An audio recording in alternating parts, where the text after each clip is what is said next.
नमस्कार, स्वागत आहे तुमचे आमच्या चॅनलमध्ये। आवाज महामुंबईचा, शोध बातमीचा, कौल मनाचा। चला तर मग आमचे चॅनल शेअर करा, लाईक करा आणि सबस्क्राइब करा। धन्यवाद।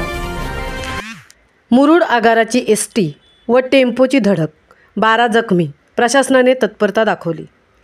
मुरुड साळाव रस्त्यावर भीषण अपघात, 12 जण जखमी, 4 गंभीर जखमींना अलिबाग जिल्हा रुग्णालयात उपचारासाठी हलवले।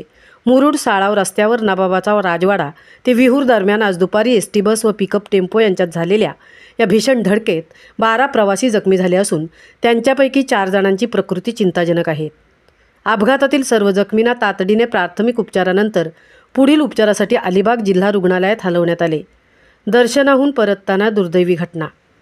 मिळालेल्या माहितीनुसार मुरुड तालुक्यातील मजगाव येथील महिला कोटेश्वरी देवीचे दर्शन घेऊन पिकअप टेम्पोने परतत होत्या। दरम्यान नबाबाचा राजवाडा ते विहूर दरम्यान वाकड्या आब्याजवळ समोरून येणाऱ्या मुरुड आगाराच्या अलिबाग मुरुड एसटी बसची टेम्पोची जोरदार धडक झाली आणि या अपघातात टेम्पोचा चक्काचूर झाला असून प्रवासी गंभीर जखमी झाले।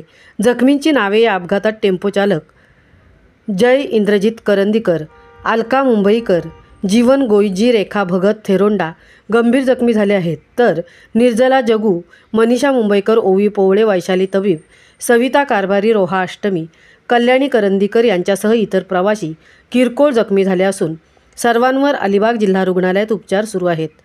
प्रशासन व पोलिसांची तत्परता। अपघाताचे वृत्त समजतात तहसीलदार आदेश डफळ, पोलीस निरीक्षक परशुराम कांबळे आणि मुरुड आगार प्रमुख राहुल शिंदे यांनी घटनास्थळी धाव घेतली। तातडीने जखमींना मुरुड ग्रामीण रुग्णालयात हलवून प्राथमिक उपचार करण्यात आले। त्यानंतर गंभीर जखमींना पुढील उपचारासाठी अलिबाग जिल्हा रुग्णालयात पाठवण्यात आले। या अपघाताचा तपास पोलीस निरीक्षक परशुराम कांबळे यांच्या मार्गदर्शनाखाली पोलीस हवालदार दिनेश गायकवाड करीत आहेत। आवाज महामुंबईच्या चॅनेलसाठी निलेश फुंडेंसह तृप्ती भोईर, मुरुड।